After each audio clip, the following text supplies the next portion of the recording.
Entitled lady refuses to pick up dog poop after her dog craps in people's yards. I accepted her challenge. I live in a fairly large city with a lot of good dog owners, but every so often we get people, especially right after the pandemic, who are a-holes about picking up after their pups. I have a security cam that faces the area where people like to let their dogs piss. I'm never around at that time of day, but I can see who's letting their dogs do what in my yard at all times. One lady let her dog crap in the sidewalk area of my yard every day. Never picked it up. I posted on the neighborhood network. No response. Signs asking people to pick up the dog poop did nothing. My neighbor shouting, "Hey, pick up your dog lady," did nothing. She still let her dog crap in my yard, right in front of my wife's car, every day, like clockwork. She once told my neighbor that she didn't have time because she had to walk her dog before work. My neighbor said, "That's super rude not to pick up after your dog." She replied, "What are you going to do about it?" and walked off. My neighbor, being the kind woman she is, picked up the dog poop and threw it away for me, then told me later that day about Pooper Lady and their rude interaction. Now, we had a dog not too long ago, which is sort of an understatement. We had a 250-pound doofus Maximus who loved people, dogs, cats, kids, everyone. He was super friendly, and we left a doggy treat library up in his memory when he passed 2 years ago of old age. His passing broke me, but one thing I learned was exactly how horrible our yard was, even before a human-sized dog used it as a lavatory every day. I've spent time fixing the lawn by replacing the grass with nitrogen-absorbing plants like microclover and other xeriscape replacements that are highly resistant to dog urine, because we do intend to get another dog someday. Anyway, my old boy, when he craps in the yard, took massive dumps that would reach 5 to 6 inches in height if he stayed in one place. I had a scoop shovel and a 14-gallon bucket half filled with sawdust, like an elephant trainer, and I'd go around the yard every day to pick it all up. When we went for walks, even when he was a wee 90-pound puppy at 4 months old, I took grocery bags with plenty of poop bags because he would poop multiple times. I preferred not to have our neighbors think a homeless person had shat on their lawn after we went by. When he'd passed, I put up a little free dog treat library along with free poop bags for the local pups and their parents because, well, we had a supply. He ate as much food a day as the average teenage boy and loved donuts as much as Homer Simpson. Asparagus, oranges, and the doggy bits from steak? Oh yeah. A dog treat the size of a hand was just normal-sized for him. The upshot is that what we had on hand when he passed was roughly 8 times the normal amount a dog parent would have.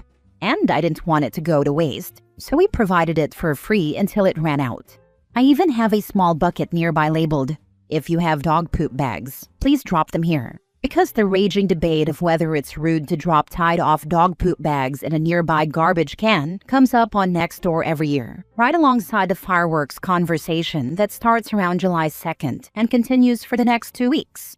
The point is, there was absolutely no freaking excuse here. On top of that, I had previously met this lady and her dog while walking my old boy around the block. She is one of those people who walk their dog while glued to their phone, always on a podcast or call. Her dog is one of those long-haired fluffy dogs that looks like it's been run into a wall multiple times head first. It's also an a-hole, aggressive toward other dogs, even ones 20 times its size.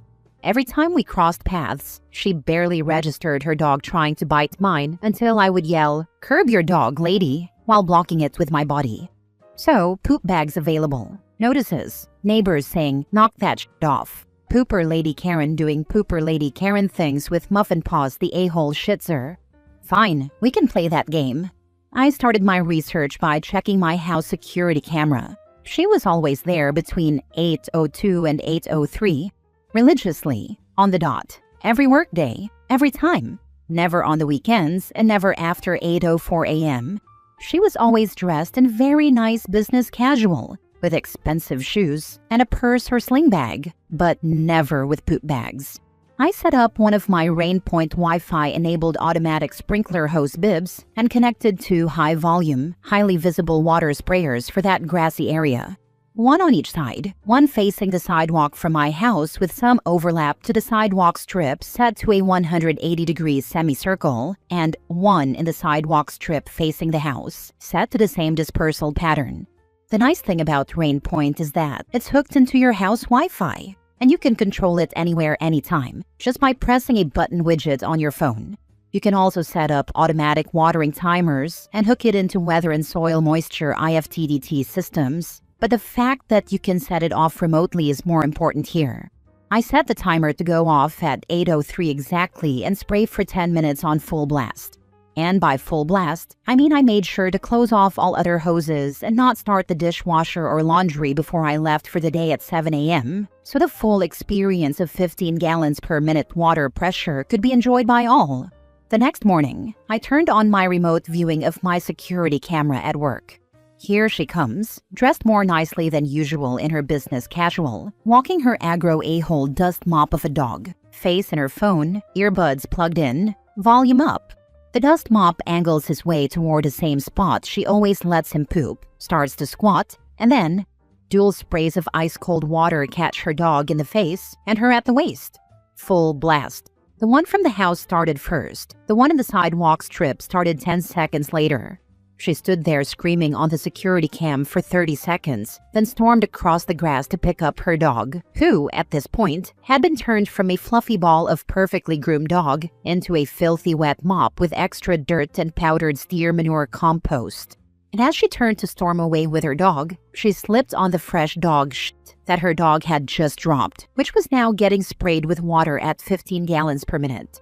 She landed on fresh microclover that had been lovingly fertilized with composted steer manure from our family farm the day before, so she didn't get injured. But when she got up, her very expensive business casual outfit was caked with dog poop, fresh green stains, and steer manure. Karen exits stage left, screaming. I started laughing so hard my boss had to come out to ask what was the matter. I kept a Nextdoor tab up in my browser all day set to check for new posts from my specific neighborhood with keywords. I was not disappointed. About an hour later, I saw a Nextdoor post talking about how horrible people start their watering during the time people are walking their dogs. Yep, it's her. Someone replied to her thread saying, maybe just walk a different way or go a little later. Ugh, you don't understand. My dog is soaking wet and it ruined his grooming session for the week. Now I have to get him in and get him cleaned up after work. Well, thank you for the heads up, pooper lady. The next morning, I tuned into my security cam at work and had the smart timer widget up. I tested it the day before remotely and made sure the lag time was minimal on both the camera and the sprinklers. Sure enough, here come the pooper and his mistress, right on time. She's dressed in full business wear, heels and a full suit today, which, might be a bad choice. To her credit, she is a bit leery of the yard, but she is checking her watch and watching the sprinkler. The dog starts to squat right at 8:26 a.m. I hit the button.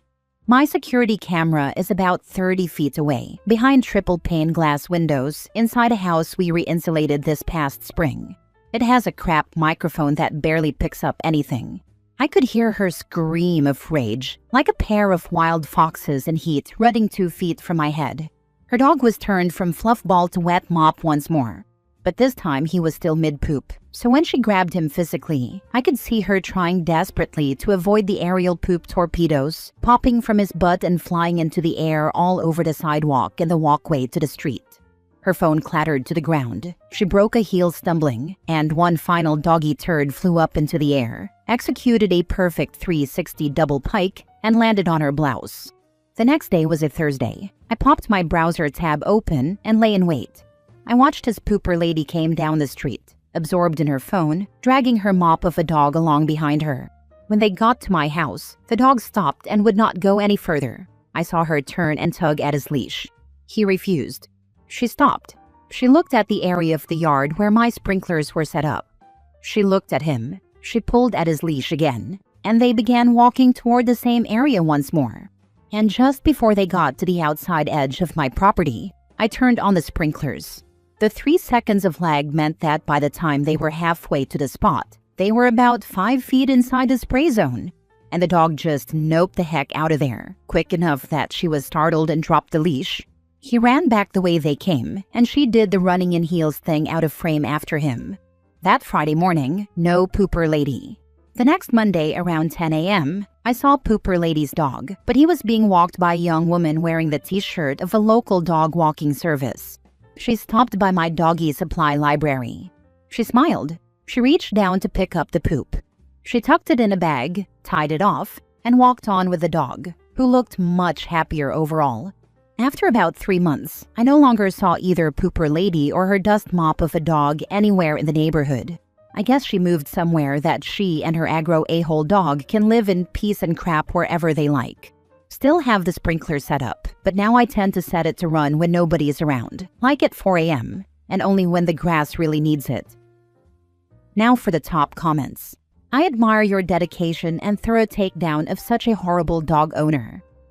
I also have a neighbor that lets his dog crap in my yard, and I happen to have the same rain point device OP describes. Thanks, dude. I felt this the whole time I was reading. I live in a small 6-unit apartment building, and one neighbor also refuses to clean up their dog's poop. The dog always goes on the section of lawn right next to my truck, so I've averaged about 1 stepping in dog poop experience per month.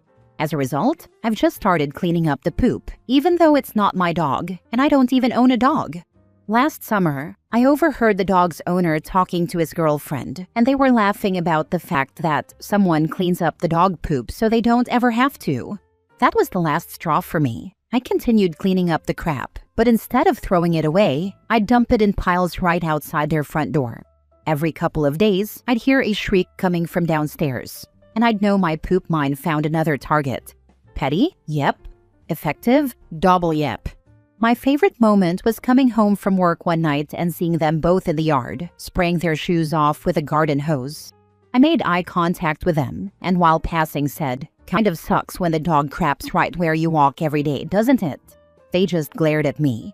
After a few weeks of this, the guy finally had had enough and started cleaning up his dog's poop. Sometimes you have to fight shit with shit. I had only one instance of someone not disposing of their dog's poop at the last apartment complex I lived at. Caught the lady on Ring, throwing her dog's poop in my trash can. A few days later, I saw the lady making her way toward my apartment with her dog. She did that shifty look around to see if no one saw her. Then she looked up and saw me staring at her from my living room window and promptly pulled her dog to keep moving. When it happened where I used to live, neighbor would just let the dog out, it would poop on my front lawn, then take himself back home. Alsatian, so big poop. I just used to scoop it up, knock on the neighbor's door until they got out of bed and answered. With the sweetest smile, I told them that I had something that belonged to them, and emptied the scoop on their doorstep. Happily proclaimed cheerio and went back home. Resolved a lot quicker and with less effort, although I would love to see the video footage. Last story. Am I the a-hole for refusing to let my brother move back in with me after he trashed my apartment last time? My brother, 27 male, and I, 29 female, have always had a complicated relationship. Growing up, he was the kind of person who could be a lot of fun in small doses. Always cracking jokes, always the life of the party, but he was also irresponsible and had a tendency to take advantage of people's kindness. That pattern hasn't really changed much as we've gotten older. 2 years ago, after breaking up with his girlfriend, he asked if he could crash at my apartment just for a few weeks while he got back on his feet. I figured it wasn't a big deal. I had a spare couch, and I thought helping him out for a little while was what any sibling would do. What I didn't expect was that those few weeks would turn into 6 long months of constant frustration. He treated my apartment less like a place to stay temporarily and more like his personal crash pad. He never cleaned up after himself. There were always beer cans, pizza boxes, and fast food containers scattered around the living room. If I asked him to help out with chores, he'd roll his eyes and claim he was too tired or too busy with work, even though he was barely working part-time. He also started inviting friends over without asking me first, and more than once, I came home to find people I didn't even know sitting in my living room. The worst incident was when I came home one night to discover he had thrown a full-blown party in my apartment. Loud music, people drinking, trash everywhere. It looked like a scene out of a college frat house, except I never agreed to it. I was furious, but he brushed it off as no big deal. The final straw came when I discovered he had been smoking inside, despite knowing that my lease strictly prohibited it. On top of that, he spilled something on my couch that left a permanent stain. When I confronted him and told him he needed to move out, he acted like I was the unreasonable one. He called me uptight and accused me of overreacting, as if ignoring the lease rules and damaging my furniture was normal behavior. Eventually, he did move out, but it left a really bitter taste in my mouth. I felt like I had been used and disrespected in my own home, and I promised myself I would not let him take advantage of me again. Fast forward to last month. He reached out again, saying that he needed a place to stay because his new lease had fallen through, and he didn't have anywhere else to go. The moment I saw that message, my stomach sank. I knew exactly what he was going to ask. Sure enough, he begged me to let him crash at my place, just for a little while. This time, I didn't hesitate. I told him no. He did not take that answer well. He blew up at me, calling me heartless and cold. He threw the whole "family is supposed to help" family line at me, trying to guilt-trip me into saying yes.